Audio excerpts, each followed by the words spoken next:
Good morning. How are you? It's been great, hasn't it? I've been blown away by the whole thing. In fact, I'm leaving.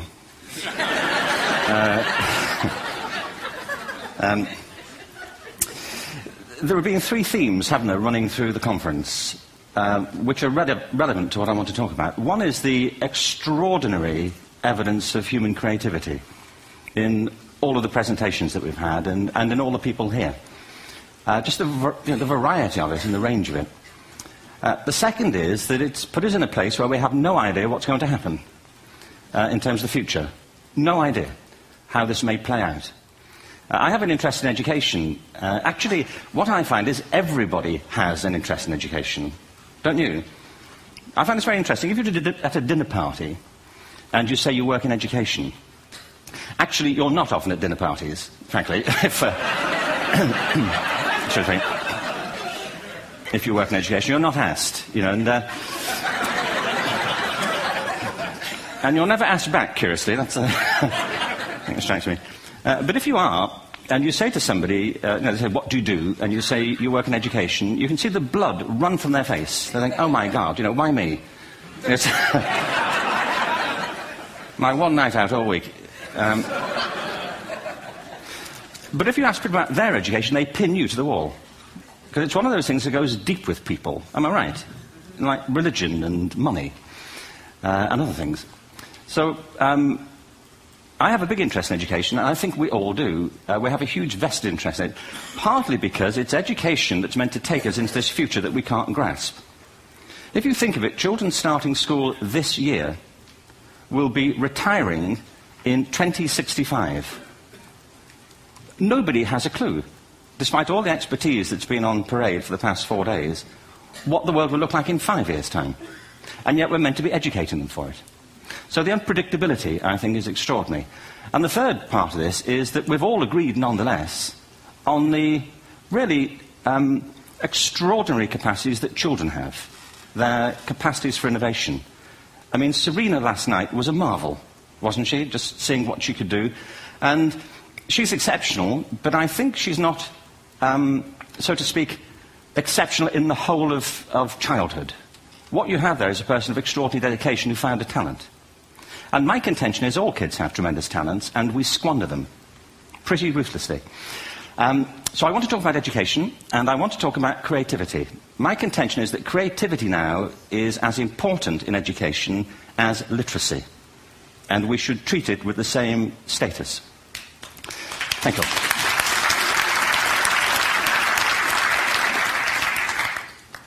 That was it, by the way. Thank you very much.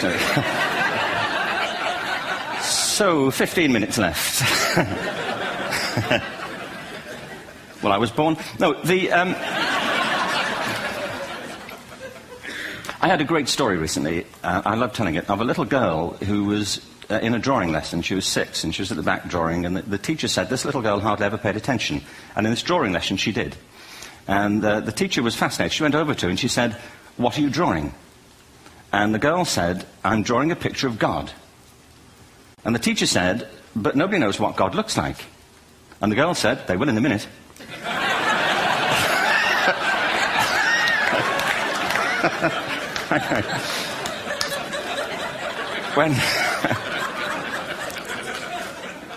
When my son was 4 in England, actually he was 4 everywhere, to be honest. I mean,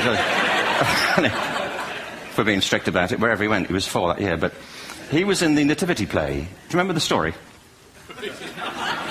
No, it was big. It was a big story.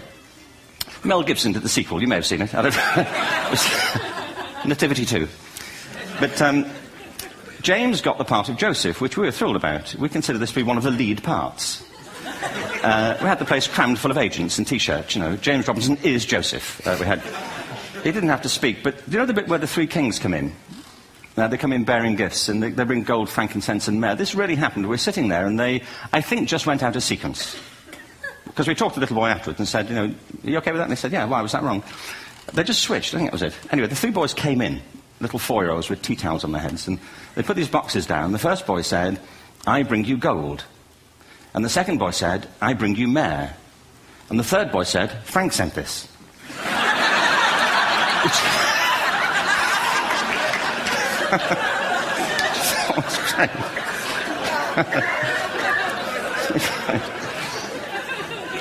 What these things have in common is that kids will take a chance.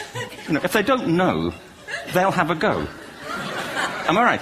They're not frightened of being wrong. Now, I don't mean to say that being wrong is the same thing as being creative. What we do know is, if you're not prepared to be wrong, you'll never come up with anything original. If you're not prepared to be wrong. And by the time they get to be adults, most kids have lost that capacity. They have become frightened of being wrong. And we run our companies, this, by the way. We stigmatize mistakes. And we're now running national education systems where mistakes are the worst thing you can make. And the result is that we are educating people out of their creative capacities. Picasso once said this. He said that all children are born artists. The problem is to remain an artist as we grow up. I believe this passionately, that we don't grow into creativity, we grow out of it. Or rather, we get educated out of it. So why is this? I lived in Stratford-on-Avon until about 5 years ago. In fact, we moved from Stratford to Los Angeles. So you can imagine what a seamless transition, this was from LA. Actually, we lived in a place called Snitterfield, just outside Stratford, which is where Shakespeare's father was born. Are you struck by a new thought? I was. You don't think of Shakespeare having a father, do you? Do you? Because you don't think of Shakespeare being a child. Do you? Shakespeare being 7. I never thought of it. I mean, he was 7 at some point. He was in somebody's English class, wasn't he? Do you understand? Really? How annoying would that be?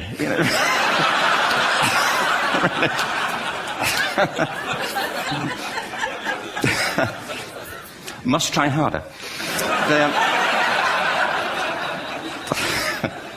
Being sent to bed by his dad to Shakespeare. Go to bed now, to William Shakespeare, and put the pencil down, and stop speaking like that. It's confusing everybody.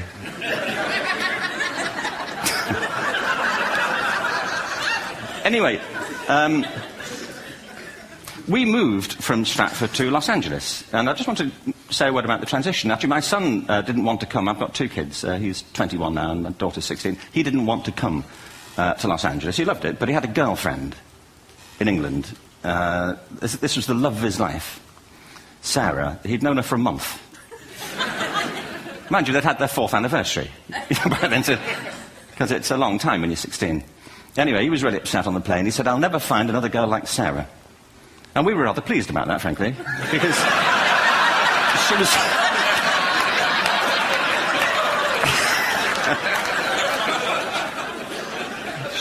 she was the main reason we were leaving the country.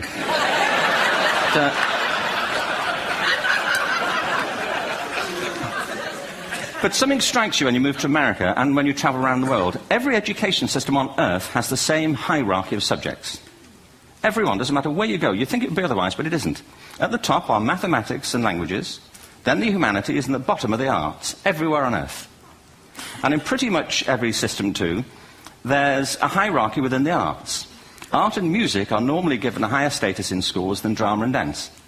There isn't an education system on the planet that teaches dance every day to children the way we teach them mathematics. Why? Why not? I think this is rather important. I think maths is very important, but so is dance. Children dance all the time if they're allowed to. We all do. We all have bodies, don't we? Did I miss a meeting? I mean, I think... Truthfully, what happens is, as children grow up, we start to educate them progressively from the waist up. And then we focus on their heads, and slightly to one side. If you were to visit education as an alien and say, what's it for, public education, I think you'd have to conclude, if you look at the output, who really succeeds by this? Who does everything they should? Who gets all the brownie points? Who are the winners? I think you'd have to conclude the whole purpose of public education throughout the world is to produce university professors. Isn't it? They're the people who come out the top. And I used to be one. So there.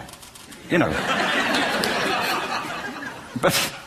And I like university professors, but, we shouldn't hold them up as the high watermark of all human achievement. They're just a form of life. Another form of life. But they're rather curious, and I say this out of affection for them. There's something curious about professors. In my experience, not all of them, but typically, they live in their heads. They live up there, and slightly to one side. They're disembodied, you know, in a kind of literal way. You know, they look upon their body as a form of transport for their heads. You know, it's... Don't they? It's a way of getting their head to meetings.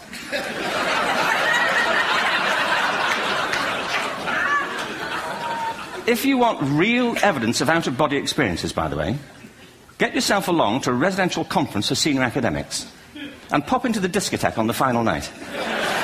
And there you will see it. Grown men and women writhing uncontrollably off the beat. Waiting to end so they can go home and write a paper about it. Now,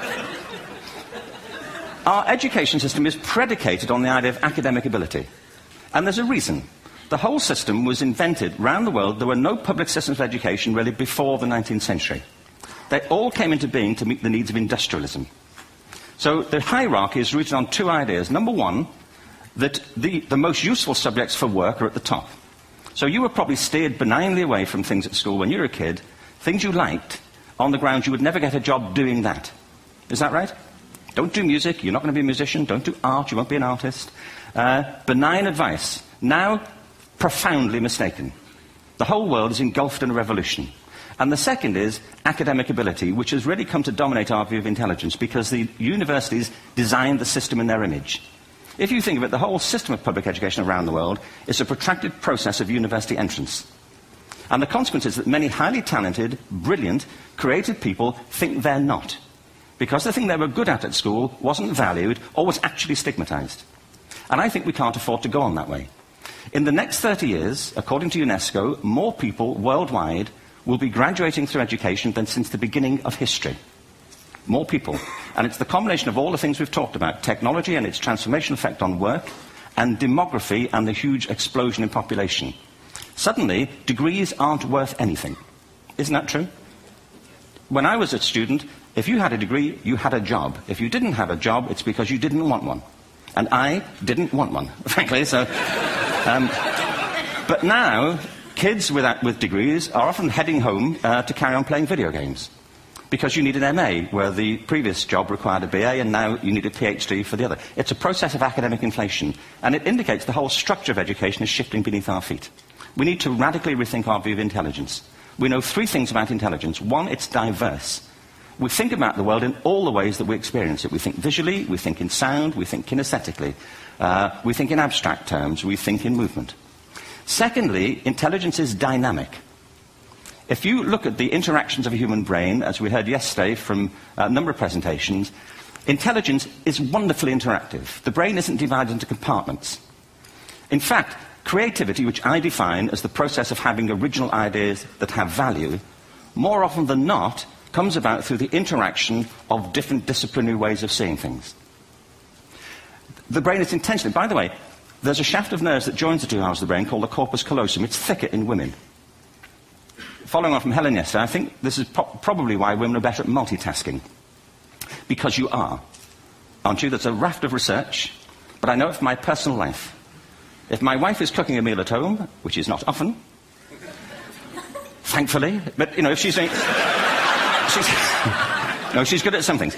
But if she's cooking, you know, she's dealing with people on the phone, she's talking to the kids, she's painting the ceiling, you know, she's doing open-heart surgery over here. If I'm cooking, the door is shut, the kids are out, the phone's on the hook. If she comes in, I get annoyed.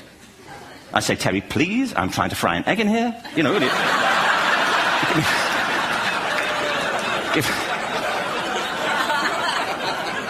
give me a break. Actually, there was, do you know that old philosophical thing? If a tree falls in a forest and nobody hears it, did it happen? Remember that old chestnut? I saw a great T-shirt, really, recently, which said, if a man speaks his mind in a forest and no woman hears him, is he still wrong?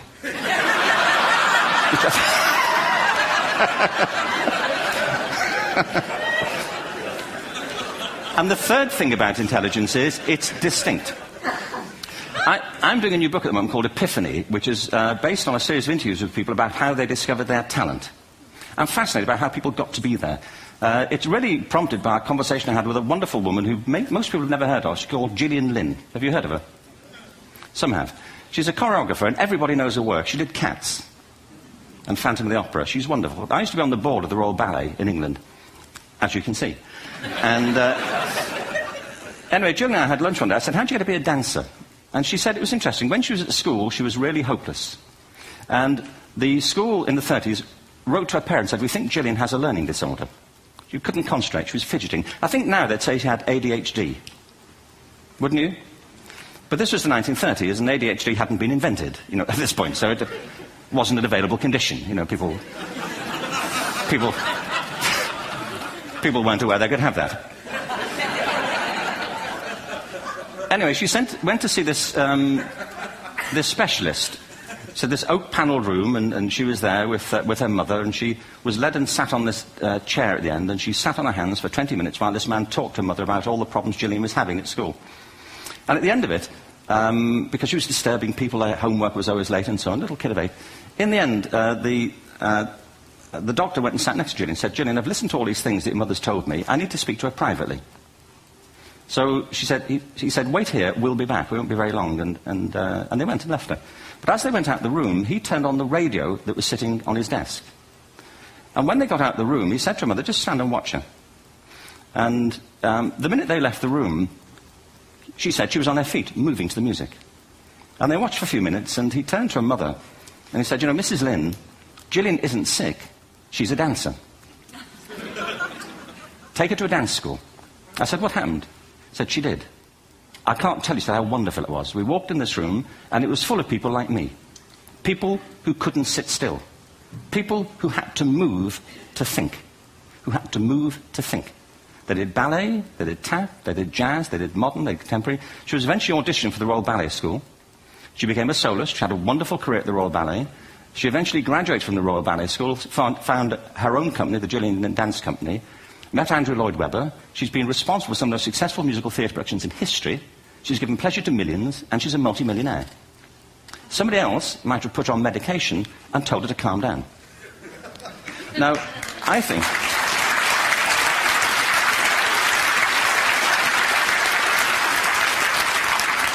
What I think it comes to is this. Al Gore spoke the other night about ecology and the revolution that was triggered by Rachel Carson. I believe our only hope for the future is to adopt a new conception of human ecology, one in which we start to reconstitute our conception of the richness of human capacity. Our education system has mined our minds in the way that we strip-mine the earth for a particular commodity, and for the future it won't serve us. We have to rethink the fundamental principles on which we're educating our children. There was a wonderful quote by Jonas Salk, who said, if all the insects were to disappear from the earth, within 50 years, all life on earth would end. If all human beings disappeared from the earth, within 50 years, all forms of life would flourish. And he's right. What TED celebrates is the gift of the human imagination. We have to be careful now that we use this gift wisely and that we avert some of the scenarios that we've talked about. And the only way we'll do it is by seeing our creative capacities for the richness they are and seeing our children for the hope that they are. And our task is to educate their whole being so they can face this future. By the way, we may not see this future, but they will. And our job is to help them make something of it. Thank you very much. Bravo. Here, here. Good.